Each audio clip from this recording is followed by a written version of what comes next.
Samples of the original green poison pathogen, the ones we recovered off the currency used as a primary transmission vector, let us take a closer look at the virus's basic genome. What I found was clear evidence the bug had been manufactured. There's genetic material there from a half-dozen other pathogens, bolted onto smallpox to make a more efficient killing machine.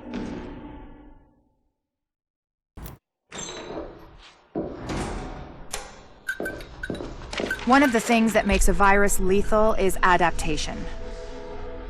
Rapid mutation makes it harder for antibodies to identify and drugs to kill. What we're seeing in the samples you pulled from the population at the train yard is the degree of genetic drift green poison is already experiencing, and it's significant, which means it'll be that much harder to find a vaccine.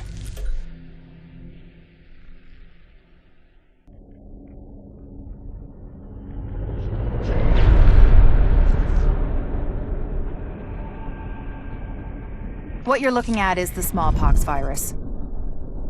It normally takes 1 to 2 weeks for it to incubate in a host, and it's not contagious while it's doing so.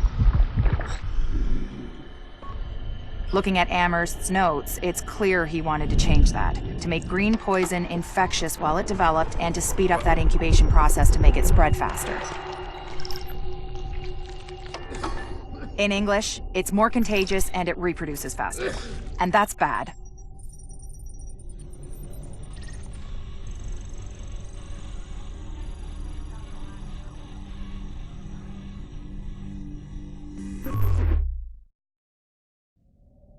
We've got confirmation that green poison wasn't bred. It was coded. Specifically, he picked up on his buddy Chernenko's research about modifying virus genomes in a virtual space, kicked it up a few notches, and fed the result into an industrial protein replicator. What came out the other end was a working virus, one he could keep tweaking to achieve maximum effect. By which I mean, dead people.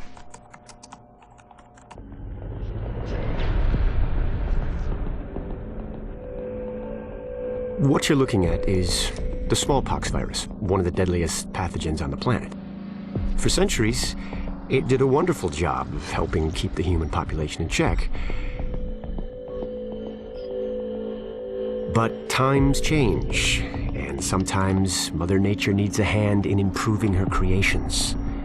Like, say, speeding them up a little bit, making them contagious when they should be quietly incubating in a host, or making them more lethal.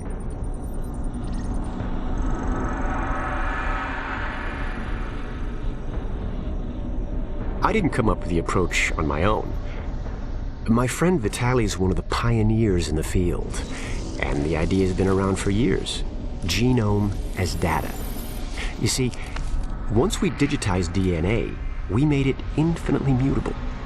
We could do 1,000 virtual variations in the time it used to take to grow a 1 lab-grade generation of pathogens. And we could pick the best, most lethal combinations and make them real. That's how you make a killer virus, you see. Mix in genetic code from other diseases, and you move the sliders all the way up on lethality and virulence. The goal was a 90% mortality rate. I'm not sure my green poison is going to quite hit that, but honestly, that's just details. As long as most of humanity goes, the Earth stands a fighting chance. Technically, technology is what's killing the planet. But that's not really the case. It's the greed that drives the technology. But a funny thing happened on the way to $100 genome maps and 3D printed plastic toys. Someone figured out those technologies could be repurposed, modified for the greater good. Me. Now, my virus is going to do what nature's always done. Decide who lives and who dies. And if nature decides I die, then I die. If nothing else, I'll have a lot of company. Natural selection at its finest. Helped along by a little unnatural genetic manipulation. It's all data, really. Life's just a method of processing it. The same way I processed the smallpox genome on my laptop. And who's to say that wasn't the plan all along? If, by some miracle, you survive green poison, then nature's decided you deserve to live. The rest of us, Shouldn't and won't. Godspeed. I'll see you in hell.